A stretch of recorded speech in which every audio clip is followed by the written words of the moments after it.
నమస్కారం అండి. నేను మీ తేజాని. తేజ రుచుల పుస్తకం ఛానల్కి స్వాగతం అండి.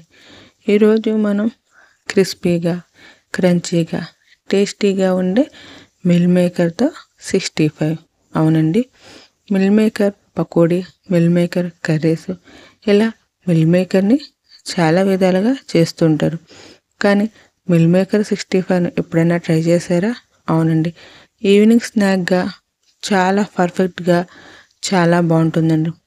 చాలా క్రంచీగా, చాలా క్రిస్పీగా, చాలా టేస్టీగా అండ్ చాలా సింపుల్గా చేసేసుకోవచ్చు ఈ మిల్ మేకర్ 65 అనేది. అవునండి. దీనికోసం ముందుగా ఒక పొయ్యి మీద ఒక గిన్నె పెట్టుకుని మనం ఎంతైతే మిల్ మేకర్ తీసుకుంటున్నామో దానికి 2 వాటర్ అనేది పొయ్యి మీద పెట్టుకుని బాగా మరిగించుకోవాలి. మరో పక్కన బౌల్లోకి 1.5 కప్పు మిల్ మేకర్ అనేది తీసుకున్నాను. ఈ మిల్ మేకర్ అనేది మరి పెద్ద సైజు అనేవి తీసుకోకండి. అవి దానికి మసాలాలు అవన్నీ పట్టడం కష్టం. కాబట్టి నేను మీడియం సైజ్ మిల్ మేకర్ తీసుకున్నాను. ఇప్పుడు ఇందులోకి బాగా మరిగినటువంటి వాటర్ని అంతటిని పోసి మూత పెట్టి 10 నుంచి 15 నిమిషాల వరకు ఉంచుకోవాలి. అవునండి. ఈ 15 నిమిషాలు చక్కగా మిల్ మేకర్ అనేది చాలా సాఫ్ట్గా బాయిల్ అయిపోతుంది అనమాట. ఇప్పుడు అందులో ఉన్న వాటర్ని మనము వడకట్టుకుని పక్కన పెట్టుకుని, అలాగే ఈ మిల్ మేకర్లో మిగిలిన ఉన్నటువంటి వాటర్ని కూడా మనము స్క్వీజ్ చేసేసుకోవాలి. మొత్తం వాటర్ అనేది బయటికి తీసేసుకోవాలి. అలా మొత్తం తీసేసుకున్న మిల్ మేకర్లో వాటర్ పర్సంటేజ్ అనేది ఏమీ ఉండదన్నమాట.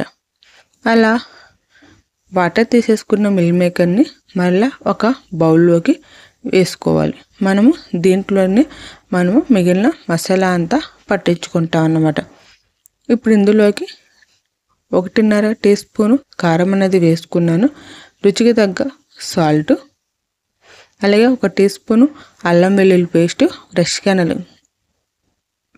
మిక్సీ పట్టుకున్నది, 1 స్పూను పసుపు, 1 టీ స్పూను నిమ్మరసం, అలాగే 1 స్పూను ధనియాల పొడి, అలాగే 2 స్పూన్ల కార్న్ఫ్లోరు, 2 స్పూన్ల మైదా పిండి. అవునండి. ఇవన్నిటిని వేసుకుని చక్కగా కోట్ చేసుకోవాలన్నమాట.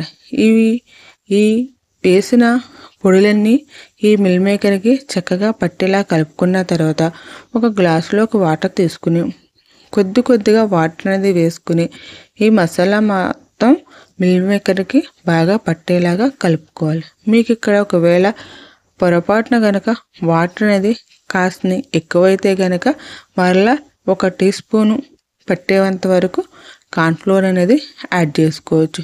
ఇలా మొత్తం కలుపుకున్న ఈ మిల్ మేకర్కి చక్కగా మసాలా అనేది చాలా బాగా పట్టింది. చూసారు కదా, వీడియోలో చూపించాను. అలా పట్టిన వాటిని పక్కన పెట్టుకుని ఇప్పుడు పొయ్యి మీద ఆయిల్ పెట్టుకుని కొద్దిగా బాగా కాగిన తర్వాత 2 కరివేపాకు రెబ్బలు వేసుకుని వేయించుకుని పక్కకు తీసి పెట్టుకోవాలి. అలాగే 3 పచ్చిమిర్చిని కూడా మనం మధ్యలోకి చీలికల కింద కట్ చేసుకుని తీసుకుని పక్కన పెట్టుకోవాలి. ఈ రెండిట్లో ఫ్లేవర్లు ఆయిల్లోకి వచ్చి మనం మిల్ మేకర్ అనేది వేయించుకున్నప్పుడు ఆ ఫ్లేవర్ అనేది మిల్ మేకర్కి పట్టి ఆ టేస్ట్ అనేది కొంచెం డిఫరెంట్గా ఉంటుంది. ఇప్పుడు ఇలా కాగిన ఆయిల్లోకి మిల్ మేకర్ని ఒక్కొక్కటిగా వేసుకోవాలి. ఇలా వేసుకున్న మిల్ మేకర్ మొత్తాన్ని ఒక 30 సెకండ్ నుండి 1 మినిట్ వరకు అలాగే ఉంచి తర్వాత నెమ్మదిగా కలపడం మొదలు పెట్టాలి. ఇలా మొత్తం కలపడం మొదలుపెట్టిన తర్వాత అవి మిల్ మేకరు ఎలా ఫ్రై అయ్యిందని తెలియదు కదా. మీకు మిల్ మేకర్ చుట్టూ ఎప్పుడైతే బబుల్స్ అనేవి తగ్గిపోతాయో అప్పుడు మనకి మిల్ మేకర్ అనేది రెడీ అయిపోయినట్టే. అంతే అండి. మనం మిల్ మేకర్ని వేరే ప్లేట్లోకి తీసేసుకోవడం. అలాగే మిగిలిన మిల్ మేకర్ను కూడాను సేమ్ ఇలాగే ఫ్రై చేసుకుంటే కనుక సరిపోతుంది. అంతే అండి. Crunchy, tasty, crispy meal maker అనేది రెడీ అయిపోయింది. ఇప్పుడు వీటిని మనము కాస్త కరివేపాకుతో, చిల్లీతో సర్వ్ చేసుకుంటే ఆనియన్స్తో సూపర్ ఉంటుందండి. మీకు ఈ వీడియో